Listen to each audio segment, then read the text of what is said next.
الفاتحة.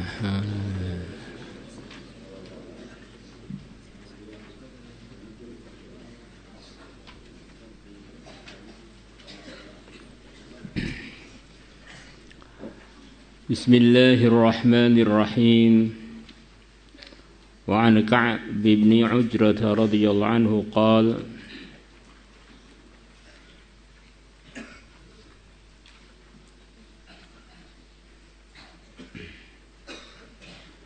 Marra telah lewat ala Nabi pada Nabi sallallahu alaihi wasallam. Rajulun seorang laki-laki, fara'a ashabun Nabi, maka para sahabat Nabi melihat min jalatihi, kekuatannya laki-laki itu, wa nasyatihi, dan lincahnya. Ada orang laki-laki lewat di hadapan Nabi, kelihatan begitu lincah dan begitu kuat.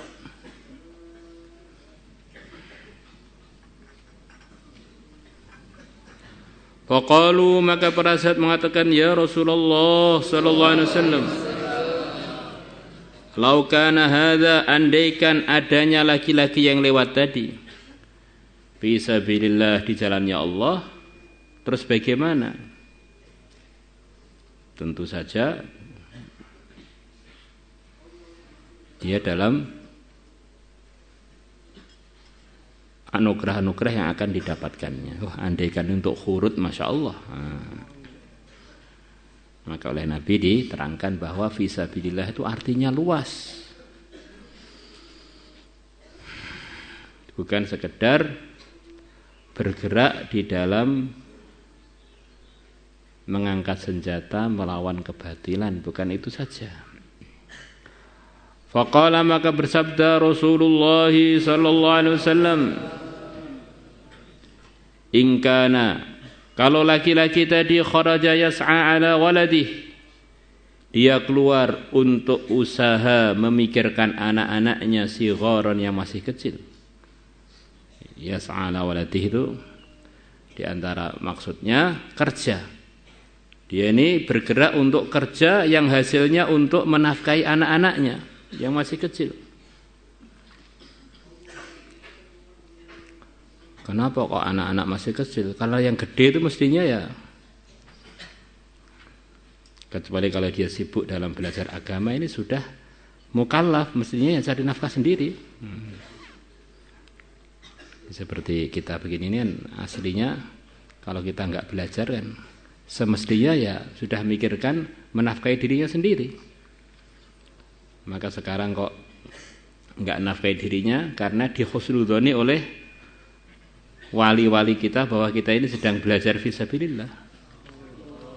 Kalau enggak berkewajiban, istilah kita gede itu enggak berkewajiban apa-apa. Maka kalau di pondok bolos kemudian besoknya enggak dikirim, itu ya haknya orang tua.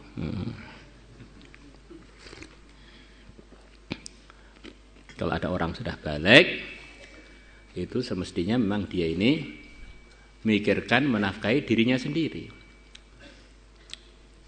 Kecuali kalau orang tadi, anak kita atau anaknya orang yang sedang dalam posisi menguntungkan agama, sedang memperjuangkan agamakah, ataupun sedang mempelajari agamakah, maka ini umat berkewajiban untuk memikirkan bagaimana keperluan dia.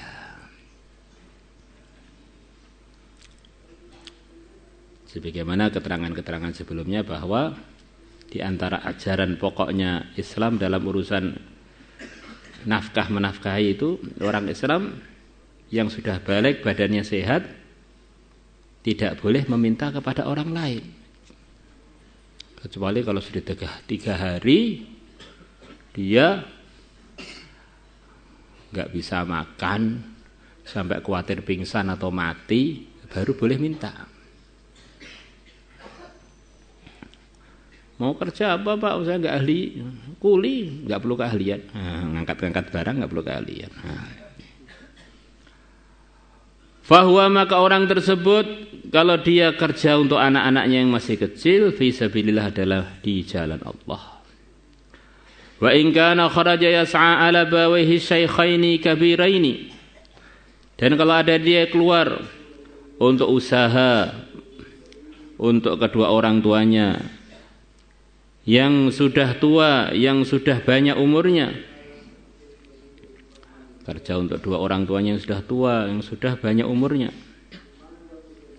bahwa maka dia fi sabilillah, juga di jalannya Allah. Wa in kana kharaja yas'a ala nafsihi, dan kalau dia ini keluar yasa untuk kerja ala nafsihi, untuk diri dia sendiri, yu'ifuha, supaya dia menyelamatkan dirinya dari minta-minta kepada orang lain, bahwa maka dia itu fi sabilillah, juga di jalan Allah. Jadi orang ini kerja untuk dirinya sendiri itu adalah bagian fi sabilillah.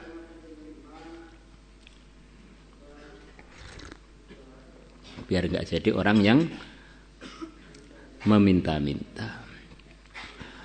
Wa in kana kharaja yas'a riya'an wa mufakharatan.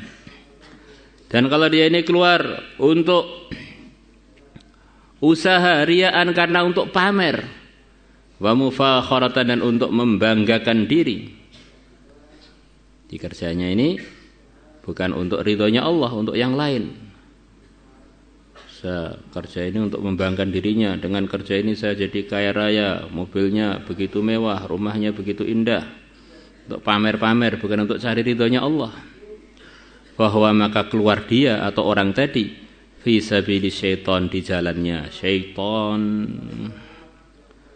Rawahu Tabarani wa rijaluhu rijalus sahih. Wa an Abi Sa'id al-Khudri radhiyallahu anhu an Rasulillah sallallahu alaihi wasallam annahu qala, bahwasanya Nabi telah bersabda, ayyuma rajulin, mana saja laki-laki, kasaba malan min halal, yang dia memperoleh harta dari jalan yang halal, fa'at'ama nafsahu, kemudian dia memberikan makan dari harta tadi dirinya, au kasaha, atau dia memberikan pakaian pada dirinya. Kerjanya halal, lepas dapat hasil untuk mengikram dirinya sendiri dengan untuk beli makanan atau beli pakaian.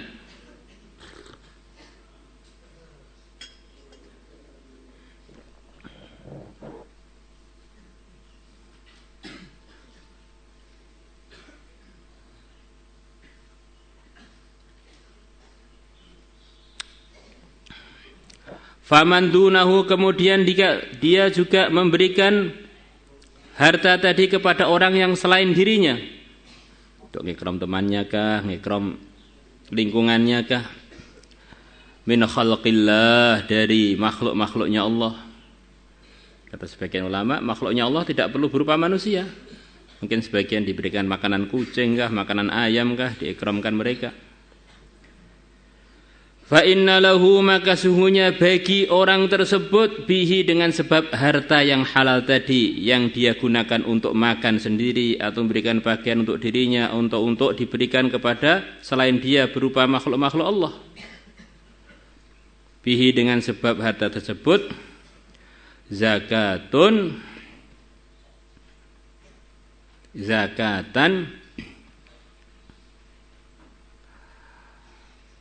zakat, maksudnya zakat itu artinya lughatan adalah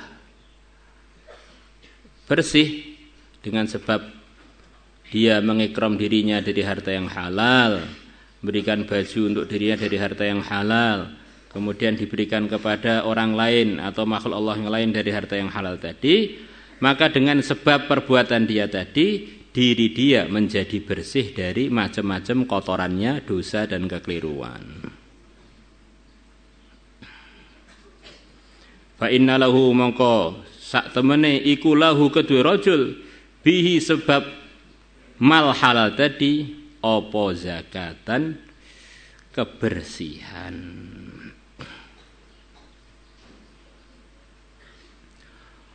Wa anhu, dan diriwayatkan dari Abu Sa'id,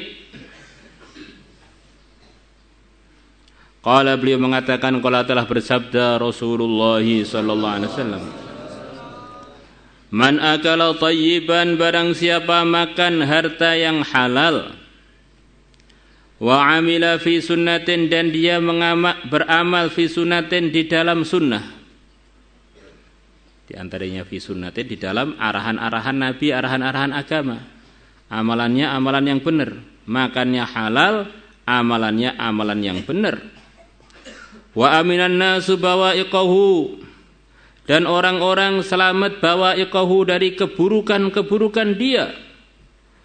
Dakhalal jannata, maka dia masuk surga. Lalu para sahabat mengatakan, ya Rasulullah sallallahu alaihi wasallam, inna hadza, sesungguhnya orang yang begini ini, fi ummatika, di umatmu al-yauma, hari ini, katsirun, banyak. Ya Rasulullah, kalau sekarang ini di kalangan umat Tuhan yang punya sifat begini ya banyak, atau bahkan semuanya. Makanannya halal, amalannya amalan sunnah, amalan yang enggak melanggar, dan orang-orang selamat dari keburukannya sekarang banyak. Maka itulah yang diceritakan dalam surat Al-Waqiah, bahwa di kalangan umat yang awal itu banyak muqarrabun, orang-orang yang punya derajat yang begitu dekat dengan Allah.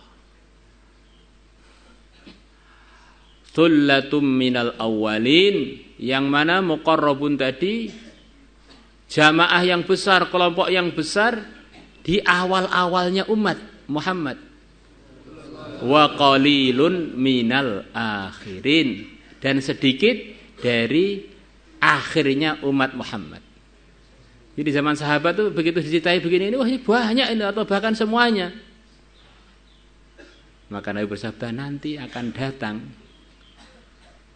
masa di umatku orang yang begini ini pun enggak banyak. Maka umat akhir zaman yang banyak adalah menjadi ashabul yamin. Wa ashabul yamin ma ashabul yamin, thullatum minal awwalin wa thullatum minal akhirin. Di awalnya umat juga banyak, di umat akhir juga banyak. Semoga kita termasuk orang-orang yang beruntung.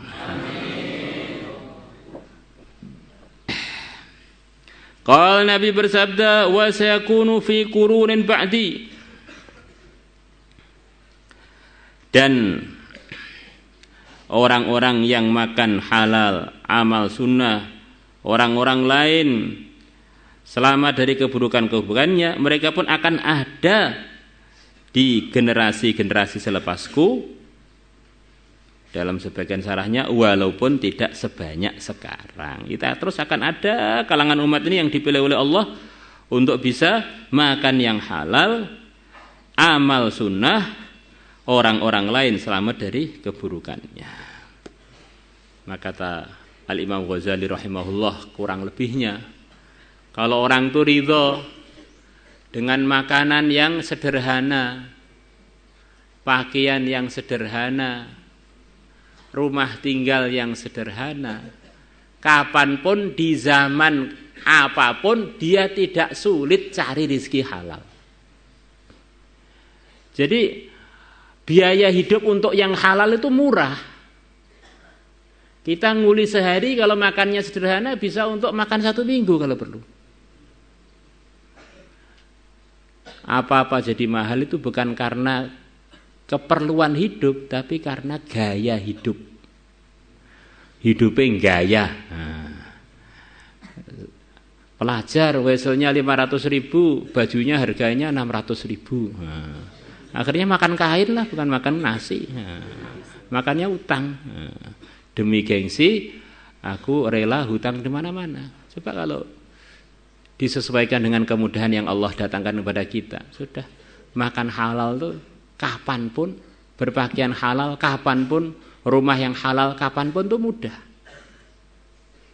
Maka biasakan diri kita ini jujur kepada diri kita sendiri. Apa yang dimudahkan Allah itulah yang kita kelola. Kalau belum mudah ya sesuai dengan apa yang Allah berikan, itu kita kelola dalam ridhonya Allah. Hari ini dapat rezeki 5.000, ya sudah, untuk beli 1 bungkus nasi, yang lainnya minum air putih, nggak mati. Ya. 1 bungkus nasi dibagi 3, malah diet, kolesterolnya hilang. Pagi 1 suap, tengah hari 3 suap, sore hari yang lainnya Air putih di mana-mana gratis seluruh dunia. Masya Allah.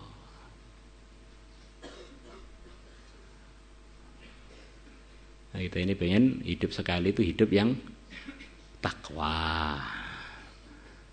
Biar tambah lama hidup, tambah dekat dengan Allah, tambah banyak pahala, tambah dekat dengan surga. Jangan hidup nggak jujur. Yang dimudahkan oleh Allah hari itu 10.000, pengeluarannya 100.000. Nah, mau persulit diri sendiri. Dimudahkannya pakai jalan kaki, nggak perlu bensin. Gaya pakai sepeda ontel, akhirnya punya hutang di mana-mana. Dimudahkannya sepeda ontel, nggak usah gaya terus naik sepeda motor. Ternyata nyicilnya 100 tahun. Umurnya nggak nutut untuk nyicil. Setiap naik sepeda ontel, setiap naik sepeda motor, dia teringat utangnya. Akhirnya jantungnya nggak sehat, tambah cepat mati.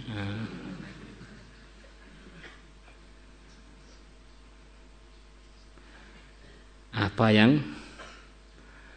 didatangkan oleh Allah kepada kita, kita yakini itu adalah yang terbaik untuk kita. Kok pas diseretkan rezekinya, oh mungkin saya sudah terlalu gemuk, ini saya sudah waktunya diet. Kalau rezekinya dibayarkan oleh Allah, ini sudah waktunya saya banyak sedekah, sudah waktunya saya tambah jauh keluar saya fisabilillah.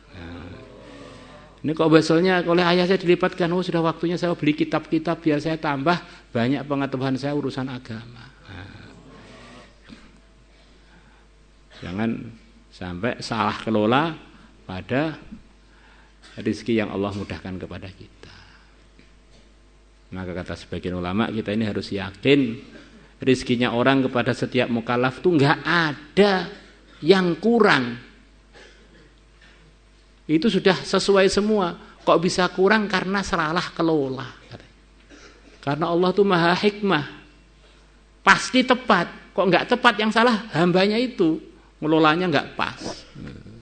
Ya, di antara gambaran pengelolaannya sekelumit yang telah diceritakan tadi. Maulaya salli wa sallim daiman abada ala habibika khairil khalqi kullihim huwal habibul ladzi turja syafa'atuhu li kulli hawlin minal ahwali mutaimin ya Rabbi bil Mustafa balil maqasidana ighfir lana Muhammad ya wasi'al karami ya arhamar rahimin ya arhamar rahimin ya arhamar rahimin farij 'alal muslimin ya 'alimas sirri minna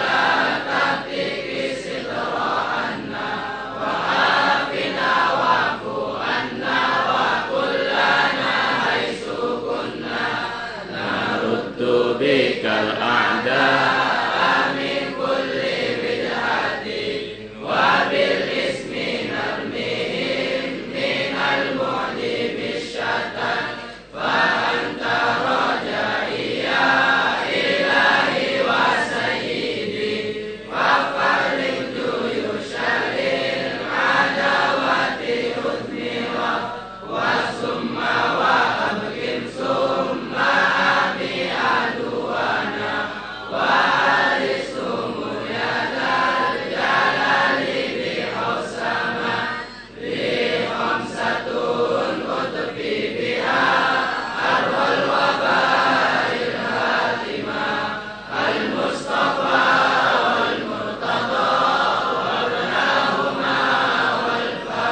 Salatul